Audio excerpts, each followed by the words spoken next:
Capítulo 1. O óbito do autor. Algum tempo hesitei se devia abrir estas memórias pelo princípio ou pelo fim, isto é, se poria em primeiro lugar o meu nascimento ou a minha morte. Suposto o uso vulgar seja começar pelo nascimento, duas considerações me levaram a adotar diferente método. A primeira é que eu não sou propriamente um autor defunto, mas um defunto autor, para quem a campa foi outro berço. A segunda é que o escrito ficaria assim mais galante e mais novo. Moisés, que também contou a sua morte, não a pôs no introito, mas no cabo. Diferença radical entre este livro e o Pentateuco.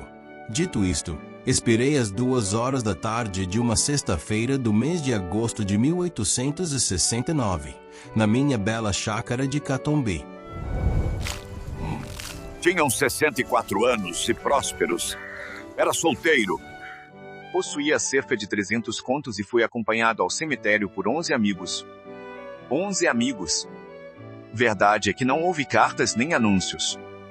Acresce que chovia, peneirava uma chuvinha miúda, triste e constante, tão triste, que levou um daqueles fiéis da última hora a intercalar esta engenhosa ideia no discurso que proferiu à beira de minha cova.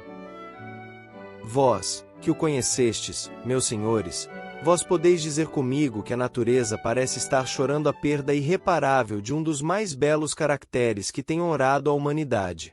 Este ar sombrio, estas gotas do céu, aquelas nuvens escuras que cobrem o azul como um crepe funéreo, tudo isso é a dor crua e má que lhe rói a natureza as mais íntimas entranhas. Tudo isso é um sublime louvor ao nosso ilustre finado.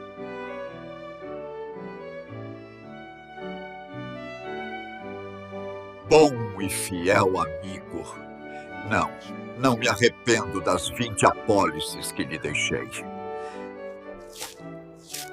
E foi assim que cheguei à cláusula dos meus dias. Foi assim que me encaminhei para o Undiscovered Country de Hamlet.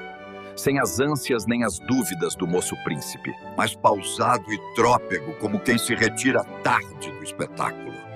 Tarde e aborrecido.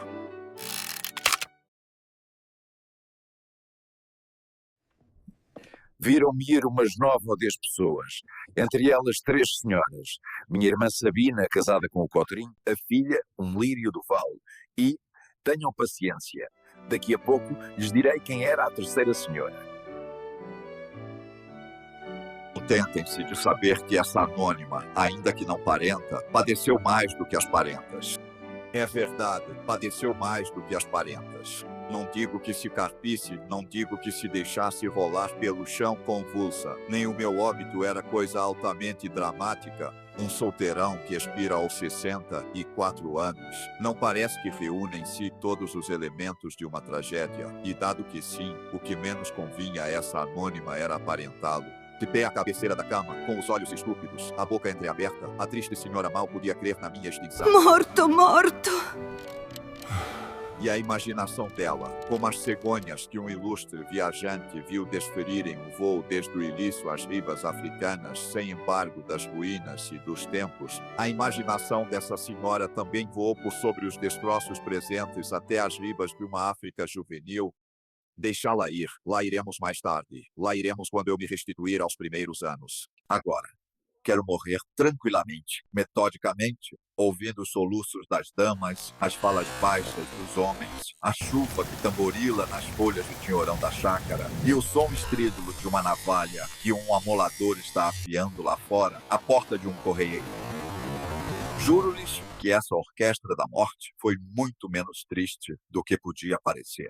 De certo ponto em diante chegou a ser deliciosa.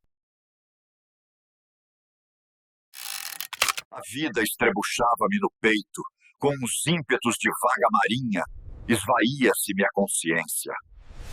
Eu descia a imobilidade física e moral, e o corpo fazia-se-me planta, e pedra, e lodo, e coisa nenhuma. Morri de uma pneumonia. Mas se lhe disser que foi menos a pneumonia do que uma ideia grandiosa e útil... É possível que o leitor me não creia, e todavia é verdade. Vou expor-lhe sumariamente o caso. Julgue-o por si mesmo. E aqui, caros leitores, pomos um ponto final no primeiro capítulo. Se a curiosidade vos instiga a saber o que se segue, peço que se inscrevam no canal, curtam este pequeno introito. E, claro, comentem o que acharam da minha breve, porém notável morte.